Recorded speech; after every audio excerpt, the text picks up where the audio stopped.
और पीएम मोदी आज सुबह 11 बजे परीक्षा पर चर्चा करेंगे। परीक्षा पे चर्चा 2025 का एक टीजर वीडियो जारी हो चुका है। प्रधानमंत्री ने वीडियो को सोशल मीडिया पर शेयर भी किया है। दरअसल प्रधानमंत्री नरेंद्र मोदी छात्रों के साथ बात कर रहे हैं, शांति और राहत, खुशी भरे पल बिताते हुए नजर आ रहे हैं। यह वीडियो परीक्षा के तनाव के बीच कई स्टूडेंट्स के चेहरे पर बड़ी मुस्कान बिखेर सकता है। दरअसल इस बार परीक्षा को लेकर जो चर्चा होनी है वो कुछ अलग अंदाज में होने वाली है, जहां पर किसी हॉल या स्टेडियम की जगह प्रधानमंत्री ने आउटडोर लोकेशन पर स्टूडेंट के साथ समय बिताने का तय किया है और परीक्षा पर चर्चा कार्यक्रम का एक टीजर भी सामने आया है। एक खुली सी जगह में जिसका नाम सुंदर नर्सरी है, वहाँ पर ये प्रोग्राम है। मकर संक्रांति में क्या खाते हैं? तिल गुड़। तो एक ही लेना ऐसा नियम नहीं है, ज्यादा पसंद है ज्यादा खा सकते हैं। आप कहाँ से हैं? पंजाब से हूँ। केरला से आई हूँ। त्रिपुरा। गया जी बिहार से आए हैं। तो मुझे याद है मेरे टीचर मेरे हैंड राइटिंग ठीक हो इसके लिए वो बेचारे इतनी मेहनत करते थे। हैंड राइटिंग उनके थे उनसे भी अच्छे हो गए, उनके लिए मेरे नहीं हुए। बिल्कुल फ्रेंड की तरह बात कर रहे थे, मुझे लग ही नहीं रहा था कि इंडिया के प्राइम मिनिस्टर यहाँ हैं। मतलब घर में दादागिरी मत करना, तो हमारी डायरेक्ट पहचान है। मेरे को तो आज का ऐसा लग रहा है मैं सपना देख रही हूँ। पहले पोएम बनानी पड़ी। याद होगा तो मैं बोलूँ। ठीक है, जितना याद रहे, अभी बिल्कुल याद नहीं रहता। मैथमेटिक, अरे तू समझता क्या है? आजा मेरे साथ मुकाबला कर ले। बैट्समैन प्रेशर की परवाह नहीं करता, उसका पूरा ध्यान उस बॉल पे होता है। We would do a clapping, but with a twist, the flower clapping. और किसी के मन में आता है लीडरशिप का भाव। कैसे बताओ? जैसे बता रहे बता दो। वो दिल की बात बोलने के लिए मैं यहाँ चला आया। मैं मन की बात करता हूँ, आप दिल की बात करें। सवालों भरे तेरे मन में एक शाही शायद जवाब लिख रही है, फिर क्यों तू आसमान देखता है? ऐसा क्या है इन सितारों में, ऐसा क्या है तेरे मन में?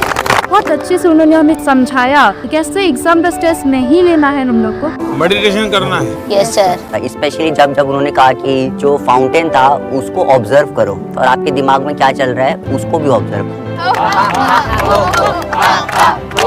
जाकर के आप परिवार में करवाओगे तो क्या कहेंगे? पागल होकर के आए।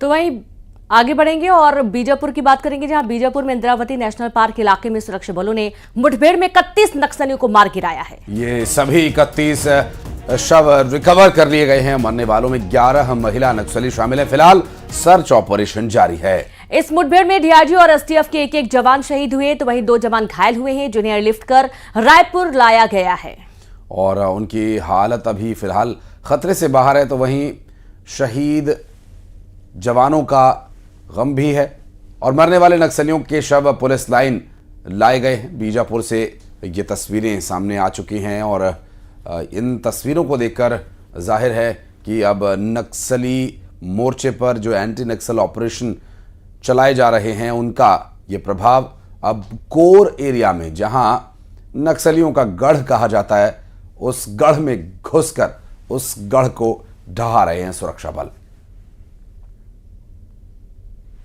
नेशनल पार्क एरिया में डीआरजी और एसटीएफ की संयुक्त टीमें नक्सल विरोधी अभियान पे निकली थी और आज सुबह 8 बजे से ही लगातार एक्सचेंज ऑफ फायर होता रहा। एक्सचेंज ऑफ फायर होने के बाद में सर्चिंग के दौरान 31 माओवादियों के शव बरामद हुए, जिसमें 20 जिला बीजापुर के नेशनल पार्क क्षेत्र अंतर्गत प्रतिबंधित एवं गैर कानूनी सीपी मोदी संगठन कैडर्स की उपस्थिति के आसूचना के आधार पर जिला बीजापुर से संयुक्त बल नक्सल विरोधी अभियान के लिए रवाना किए गए थे। अभियान के दौरान आज दिनांक 9 फरवरी को प्रातः 8 बजे से लेकर लगातार डीआरजी, एसटीएफ, बस्तर फाइटर और माओवादी के बीच अनेक बार रुक कर मुठभेड़ हुई।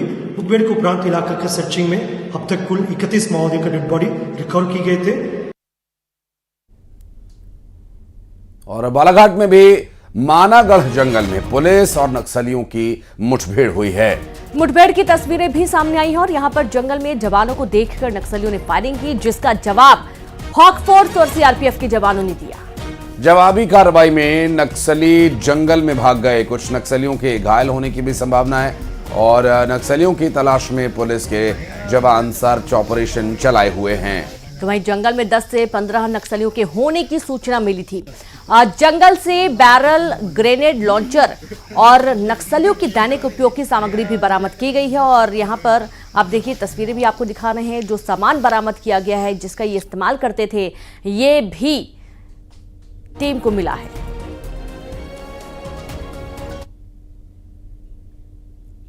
और अब एक और दर्दनाक तस्वीर जो आपको सोचने पर मजबूर कर देगी। दरअसल ये तस्वीर जो सामने आई वो विदिशा से सामने आई, जहां एक शख्स, एक लड़की को डांस करते करते अचानक मौत आ गई। दरअसल लड़की शादी के फंक्शन में डांस कर रही थी और तभी अचानक जाने क्या हुआ, वो स्टेज पर ही गिर पड़ी। परिजन उसे उठाकर डॉक्टर के पास ले जाते हैं, जहां डॉक्टर उसे मृत घोषित कर देते हैं। मामला विदिशा के मकदम रिसोर्ट का है, जहां ये शादी का फंक्शन चल रहा था और लड़की की मौत के बाद अचानक शादी की खुशियां मातम में तब्दील हो गई। और विदिशा से ये पूरी घटना सामने आई है और इस तरह के जो इंसिडेंट हैं ये बेहद सोचने पर मजबूर कर रहे हैं। रेनू, हमने इससे पहले भी इस तरह की कुछ तस्वीरें देखी हैं जहां शादी या किसी फंक्शन में, किसी पार्टी में कोई शख्स या कोई व्यक्ति डांस कर रहा है और अचानक डांस करते करते वो धराशायी हो जाता है।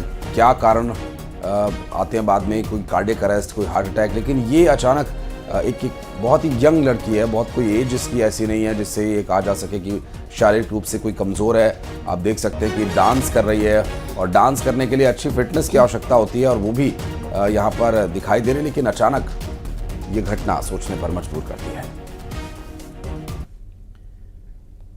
और रायपुर में चेकिंग के दौरान एक कार ड्राइवर कार से निकलकर भागा।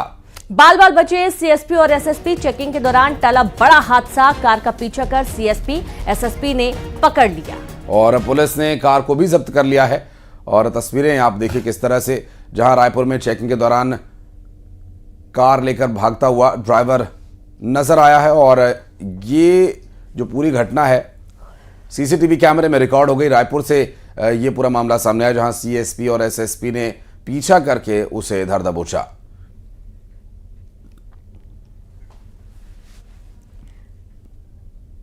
वहीं नर्मदापुरम के पिपरिया रोड पर पुराने टोल के पास एक कार में अचानक से भीषण आग लग गई। और बताया जा रहा है कि कार पहले पेड़ से टकराई और फिर उसमें आग लगी। कार सवार 3 लोगों की जान बाल बाल बच गई। घटना की जानकारी मिलते ही दमकल की गाड़ी मौके पर पहुंची और आग पर काबू पाया गया। और इतना ही नहीं, इंदौर में मोबाइल टावर के पास भी आग लगने का एक मामला सामने आया, जहां शॉर्ट सर्किट की वजह से आग लगने की बात सामने आई है और फायर ब्रिगेड ने आग पर काबू पा लिया। घटना राजीव गांधी चौराहे के पास की बताई जा रही है। बड़ी खबर है, नर्मदापुरम के पिपरिया रोड पर पुराने टोल के पास एक कार में अचानक से आग लगने का मामला। और ये तस्वीर आप देखिए, एक तरफ जहां आग लगी हुई है और दूसरी तरफ आग को बुझाने की तमाम कोशिश की गई। और दूसरी तस्वीर इंदौर की, जहां मोबाइल टावर में आग लगी थी और इसे बुझाने में काफी मशक्कत करनी पड़ी।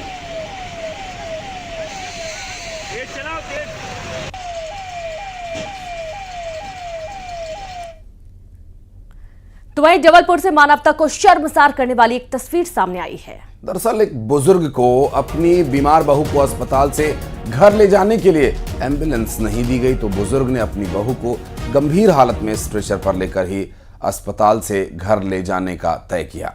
बताया जा रहा है कि उसके पास इतने पैसे भी नहीं थे कि वह प्राइवेट एम्बुलेंस कर सके और उसे काफी देर तक जब एम्बुलेंस नहीं मिली तब यहां तक कि ऑटो वाले 300 रुपए मांग रहे थे। बताया ये भी जा रहा है कि महिला कुछ दिनों से जिला अस्पताल में इलाज के लिए भर्ती थी।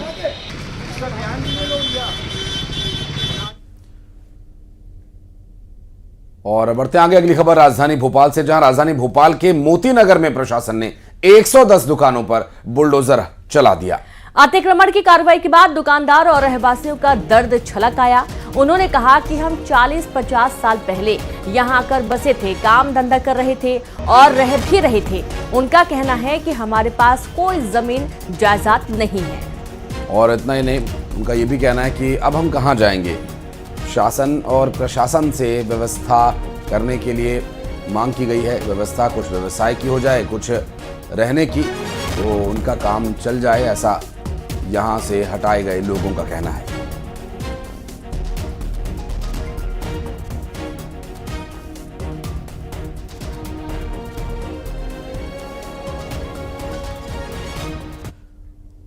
और देश के राष्ट्रपति द्रौपदी मुर्मू आज महाकुंभ नगर में आगमन उनका होने वाला है। वो संगम में डुबकी लगाएंगी और फिर अक्षय वट और बड़े हनुमान मंदिर में दर्शन पूजन भी करेंगी।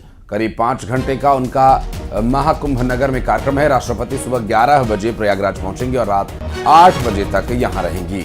इस दौरान फ्लोटिंग जेटी पर संगम स्नान करेंगे और संगम तट पर पूजा पाठ करेंगे और उनके आगमन को लेकर प्रयागराज मेला प्राधिकरण और जिला पुलिस प्रशासन की ओर से तैयारियां तेज कर दी गई हैं। राष्ट्रपति के स्नान के दौरान संगम तट समेत सभी स्नान घाटों पर आम श्रद्धालु डुबकी लगा सकेंगे। स्नान घाटों पर सुरक्षा के कड़े बंदोबस्त किए गए हैं।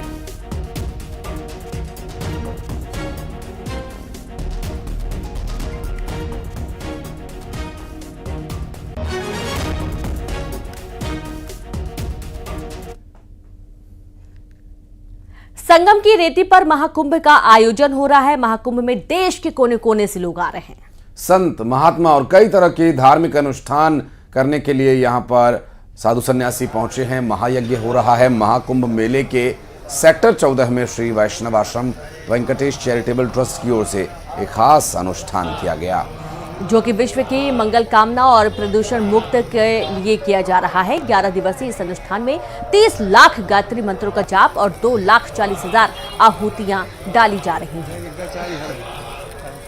वैष्णव आश्रम bank charitable trust Maharashtra Virar, इसके द्वारा 250 ब्राह्मणों के द्वारा गायत्री पुलस्चरण का जप और उसके दशांश हवन और राधा कृष्ण का बीज मंत्र 1.25 करोड़ उसके दशांश हवन और इसके पश्चात सप्त ब्राह्मणों के द्वारा श्रीमद् भागवत महापुराण का मूल पाठ किया जा रहा है। विश्व कल्याण के लिए, पर्यावरण के लिए ये अनुष्ठान किया जा रहा है। और इसी के साथ ही कड़क खबरों में फिलहाल इतना ही। नमस्कार।